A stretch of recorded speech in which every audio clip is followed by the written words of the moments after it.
كيف تكفرون بالله وكنتم أمواتا فأحياكم ثم يميتكم ثم يحييكم ثم إليه ترجعون وقال النبي صلى الله عليه وسلم الموت تحفة المؤمنين الحمد لله মহান আল্লাহ তাআলার দরবারে অসংখ্য অগণিত শুকরিয়া জ্ঞাপন করছি যে রব্বুল আলামিনের অশেষ মেহেরবানিতে আজকের এই পবিত্র সময়ে পবিত্র দিনে আল্লাহর ঘর মসজিদে আল্লাহ তাআলা আমাদেরকে আসার বসার তৌফিক দিয়েছেন।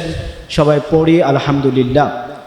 পবিত্র কোরআনের ভাষা হলো লা ইন শাকারতুম লা আযীদান্নাকুম ওয়া লা ইন কাফারতুম ইন্না আযাবি লাশাদীদ। রব্বুল আলামিন দুনিয়ার মানুষকে রেখে বলেন, দুনিয়ার মানুষেরা শোনো, ইন শাকারতুম, যদি তোমরা আমি প্রভুর নিয়ামতের শুকরিয়া করো, কৃতজ্ঞতা আদায় করো, লা আযীদান্নাকুম, তাহলে আমি আমার সেই নিয়ামতকে তোমাদের উপরে বৃদ্ধি করে দেব, বর্ধিত করে দেব।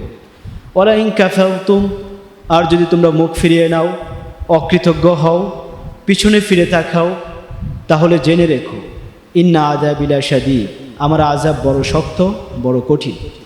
তাহলে আল্লাহ তাআলা বলেছেন, আল্লাহ তাআলার নিয়ামতের শুকরিয়া করলে মহান রব্বুল আলামিন নিয়ামতকে বাড়িয়ে দিবেন। এখন কথা হলো নিয়ামতের শুকরিয়া আমরা কিভাবে করব। নিয়ামতের শুকরিয়া করার পদ্ধতি হলো রব্বুল আলামিন যেই জিনিসটাকে যে জন্যে সৃষ্টি করেছেন সেই জিনিসটার যথাযথ কদর করা, সেই জিনিসটাকে তার মাহওয়াল অনুযায়ী তার স্থানে ব্যয় করা, এটাই হলো নিয়ামতের শুকরিয়া। যেমন আল্লাহ তাআলা আপনাকে আমাকে সুস্থতা দিয়েছেন, এই সুস্থতা পেয়ে সুস্থতা অনুযায়ী হালাল পন্থায় দুনিয়া উপার্জন করা এবং হালাল পন্থায় স্ত্রী, বিবি, বাচ্চা, সন্তান আদিকে লালন পালন করা, এটা হলো নিয়ামতের শুকরিয়া। রব্বুল আলামিন যতদিন সুস্থতা দিয়েছেন ততদিন এই সুস্থতা পেয়ে রব্বুল আলামিনের ইবাদত গুজার করা। হ্যাঁ, কেউ যদি সুস্থতা পেয়ে ইবাদত গুজার না করে, এটাই হবে নিয়ামতের নাশুকরিয়া বা আল্লাহর নিয়ামতকে অবজ্ঞা করা। যেমন আল্লাহ তাআলা আপনাকে অর্থবিত্ত দিয়েছেন, সম্পদ দিয়েছেন, এটা হলো আল্লাহ তাআলার নিয়ামতের কৃতজ্ঞতা। আল্লাহ তাআলা সম্পদ দিয়েছেন, এই সম্পদ যে স্থানে ব্যয় করলে মাহওয়াল অনুযায়ী সুন্দর স্থানে ব্যয় হবে, সে জায়গায় ব্যয় করা, এটা হলো সম্পদের যথাযথ কদর করা। আল্লাহ তাআলা আপনাকে প্রভাব দিয়েছেন, সমাজে প্রতিপত্তি দিয়েছেন, এই প্রভাব প্রতিপত্তি পেয়ে সমাজে সুশাসন করা, সমাজে সুশৃঙ্খল বয়ে আনা, সমাজকে একটি সুন্দর আধুনিক আদর্শিক সমাজ হিসেবে গড়ে তোলা, এটা হলো নিয়ামতের শুকরিয়া। আর নিয়ামতের নাশুকরিয়া হলো আল্লাহ তাআলা যেসব কাজকে নিষেধ করেছেন, যেই সমস্ত কাজ করলে আমার শরীর অসুস্থ হয়ে যাবে, এই সমস্ত কাজ থেকে বিরত থাকা। যেই সমস্ত কাজ করলে সমাজ নষ্ট হবে, এই সমস্ত কাজ থেকে বিরত থাকা, এটাই হলো নিয়ামতের নাশুকরিয়া। পবিত্র কোরআনের অন্যত্র আল্লাহ তাআলা বলেছেন, মান ইয়াশকুরু ফাইন্নামা ইয়াশকুরু লিনাফসি ওয়া মান কাফার ফাইন্নাল্লাহা গনিয়্যুন হামিদ। যে ব্যক্তি আমি রব্বুল আলামিনের শুকরিয়া করলো, সেজন্য নিজের জন্যই শুকরিয়া করলো, আর যে আমি রব্বুল আলামিনের শুকরিয়া থেকে পিছু হটলো, মুখ ফিরিয়ে নিল, ফাইন্নাল্লাহা গনিয়্যুন হামিদ, সে জেনে রাখুক আল্লাহ তাআলা অভাবমুক্ত, আল্লাহ তাআলা অতি প্রশংসিত। তার শুকরিয়ার আল্লাহর কোনো দরকার নাই। দুনিয়ার মানুষ আল্লাহ শুকরিয়া করলো, এটা নিজের জন্য উপকার হবে। যেমন শুকরিয়া হলো যে জিনিসটাকে আমি বলেছি, যে জিনিসটাকে যথাযথ কদর করা, সেটা হলো শুকরিয়া। যেমন এখন আপনি সুস্থ আছেন, এখন সুস্থতার শুকরিয়া হলো আপনি যেই সমস্ত কাজ করলে অসুস্থ হবেন না, অসুস্থতা থেকে বেঁচে থাকবেন, এটা হলো সুস্থতার শুকরিয়া। যেমন এখন যদি আপনি মাদক সেবন করেন, তাহলে আপনি মাদকের ক্রিয়ার কারণে অসুস্থ হয়ে যাবেন, আপনার মস্তিষ্ক নষ্ট হয়ে যাবে।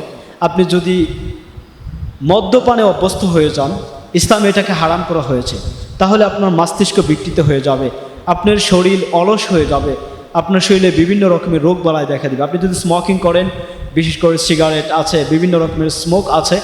এই স্মোকিং যদি আপনি করেন তাহলে আপনার শরীরে এগুলোর প্রভাব পড়বে, আপনার মস্তিষ্ক শুকিয়ে যাবে, মস্তিষ্কের রগগুলো শুকিয়ে যাবে।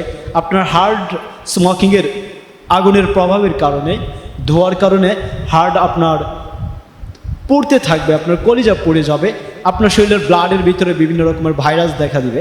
সুতরাং স্মোকিং থেকে বিরত থাকা, এটাই হলো আল্লাহ তাআলা যে সুস্থতা দিয়েছেন, এই সুস্থতার শুকরিয়া। আপনাকে আল্লাহ তাআলা সমাজে অনেক প্রভাব দিয়েছে, অনেক টাকা দিয়েছে, অনেক প্রতিপত্তি দিয়েছে। এই টাকা পেয়ে, প্রতিপত্তি পেয়ে, এই প্রভাব পেয়ে সমাজে টাকাকে যথাস্থানে ব্যবহার করা, মসজিদ, মাদারেস, জনহিতকর, জনকল্যাণমূলক কাজ করা, সমাজের সুশৃঙ্খলার জন্যে, সমাজের সুন্দর সমাজ বিনির্মাণের জন্য কাজ করা, এটা হলো টাকার শুকরিয়া। আপনি ক্ষমতা পেয়েছেন, ক্ষমতার অপব্যবহার না করা, ক্ষমতার অপব্যবহার থেকে বেঁচে থাকা, গরিবের উপরে জুলুম না করা, এটা হলো আল্লাহ তাআলা আপনাকে যে ক্ষমতা দিয়েছেন, আল্লাহর প্রদত্ত ক্ষমতার যথাযথ ব্যবহার, এটা হলো আল্লাহ তাআলার শুকরিয়া। আল্লাহ রাব্বুল আলামিন যে বললেন, মা ইয়াশকুর ফাইন্নামা ইয়াশকুরু লিনাফসি, যে শুকরিয়া করেছে সে নিজের জন্যই শুকরিয়া করেছে। ওমান কাফার ফাইন্নাল্লাহা গনিয়্যুন হামিদ। আল্লাহ তাআলা যে বললেন, যেই ব্যক্তি আল্লাহর শুকরিয়া থেকে মুখ ফিরিয়ে নিল, সে জেনে রাখে আল্লাহ অভাব মুক্ত এবং আল্লাহ তাআলা অতি প্রশংসনীয়। আল্লাহ তাআলা অতি প্রশংসনীয়, এটা আল্লাহ কেন বললেন? আল্লাহ বান্দাকে বোঝাতে চান, বান্দা শোনো, তুমি যদি আমার শুকরিয়া করো, আমি প্রভুর কৃতজ্ঞতা করো, তাহলে জেনে রেখো আমি আমার নিয়ামতগুলিকে তোমার উপর বৃদ্ধি করে দিব। আর যদি তুমি কৃতজ্ঞতা না করো, তাহলে বান্দা তোমার মতো নাফরমানির কৃতজ্ঞতার আমার দরকার নাই। দুনিয়াতে চেয়ে দেখো, যত গাছগুলো রয়েছে, আম গাছ বলুন, জাম গাছ বলুন, কাঁঠাল গাছ বলুন, লিচু গাছ বলুন, সুপারি গাছ বলুন, তাল গাছ বলুন, সেগুন গাছ বলুন, গজারি বন বলুন, ইত্যাদি গাছগুলো দাঁড়িয়ে দাঁড়িয়ে রব্বুল আলামিনের শুকরিয়া করছে। যেভাবে মুমিন বান্দা দাঁড়িয়ে নামাজের মধ্যে আল্লাহর শুকরিয়া করে, সুবহানাল্লাহ বলুন, ঠিক সেভাবে মানুষ যেভাবে রুকু দিয়ে আল্লাহর শুকরিয়া করে, আল্লাহর তাসবিহ পড়ে, আল্লাহর তাহলিল করে, ঠিক সেভাবে চতুষ্পদ জন্তুগুলো আছে, এই চতুষ্পদ জন্তুগুলো সর্বদা আল্লাহর তাসবিহ পড়ে। হাতি বলুন, ঘোড়া বলুন, ছাগল বলুন, ভেড়া বলুন, দুম্বা বলুন, উট বলুন, মহিষ বলুন, ষাঁড় বলুন, গাভী বলুন, ইত্যাদি চতুষ্পদ জন্তুগুলো আছে, এগুলো রুকু অবস্থায় সর্বদাই আল্লাহর তাসবিহ পড়তেছে। আল্লাহ বুঝাতে চান, বান্দা নাফরমান, তুমি নামাজে গিয়ে আমাকে রুকু না দিলে কি হবে? আমার রুকু করার জন্য দুনিয়াতে অসংখ্য মাখলুকাত রয়েছে যারা সর্বদাই আমার রুকু অবস্থায় আছে। অনুরূপভাবে দুনিয়াতে আরেকটি বস্তু দেখবেন, যত কীট পতঙ্গ আছে, পোকামাকড় আছে, তরুলতা আছে, সাপ বলুন, বিচ্ছু বলুন, তেলাপোকা বলুন, ইত্যাদি যত পোকামাকড় কীট পতঙ্গ আছে, তরুলতা যে গাছ আছে, সেগুলো সেজদা অবস্থায়, সর্ব অবস্থায় আল্লাহ তাআলা শুকরিয়া করে, সুবহানাল্লাহি ওয়া বিহামদিহি। সুতরাং তুমি বান্দা নাফরমান, তুমি যদি আমার শুকরিয়া না করো, তোমার কৃতজ্ঞতা, তোমার শুকরিয়ার আমার কোনো দরকার নাই।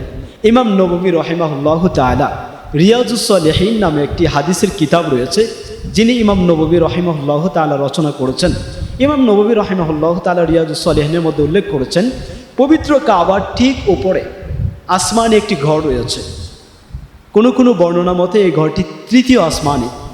এই তৃতীয় আসমানে একটি ঘর রয়েছে, এই ঘরকে বাইতুল মামুর বলা হয়। সেখানে আল্লাহ তাআলার ফেরেশতারা প্রতিদিন ৭০,০০০ ফেরেশতা, প্রতিদিন ৭০,০০০ ফেরেশতা আল্লাহর ঘরকে তাওয়াফ করে। কিয়ামত পর্যন্ত ফেরেশতারা আল্লাহর ঘরকে তাওয়াফ করবে, কিন্তু কোনো ফেরেশতার জন্য দ্বিতীয়বার আর সিরিয়াল ঘুরে আসবে না। অনুরূপভাবে আল্লাহ তাআলা আসমানে বিশাল ফেরেশতাদের জামাত রেখেছেন, যারা কিয়াম অবস্থায় নামাজে দাঁড়িয়ে আল্লাহর তাসবিহ তাহলিল পড়ছে, আল্লাহর কোরআন তেলাওয়াত করছে। বিশাল বড় জামাত আল্লাহ বানিয়ে রেখেছেন, যারা রুকু অবস্থায় আছে, যারা রুকুতে সুবহান রব্বিল আযীম, আমি আল্লাহর প্রশংসা, তারা সারাক্ষণ রুকু অবস্থায় করছে। একটি জামাত, বিশাল জামাত আল্লাহ বানিয়ে রেখেছেন যারা সেজদা অবস্থায় আছে। সুতরাং মানুষ যদি আল্লাহর প্রশংসা করে, নামাজে এসে আল্লাহর নিয়ামতের কৃতজ্ঞতা আদায় করে, এটা মানুষের জন্য আল্লাহ বৃদ্ধি করে দিবেন। আর যদি মানুষ এই নিয়ামতের কৃতজ্ঞতা না করে, তাহলে আল্লাহ তাআলার এই নিয়ামতের কৃতজ্ঞতা মানুষের আদায় করার কোনো দরকার নেই। আল্লাহর অসংখ্য মাখলুকাত রয়েছে, রব্বুল আলামিনের কৃতজ্ঞতা আদায় করবে। এই জন্যে বলছিলাম যে বেশি বেশি আমরা আল্লাহ তাআলার প্রশংসা করব।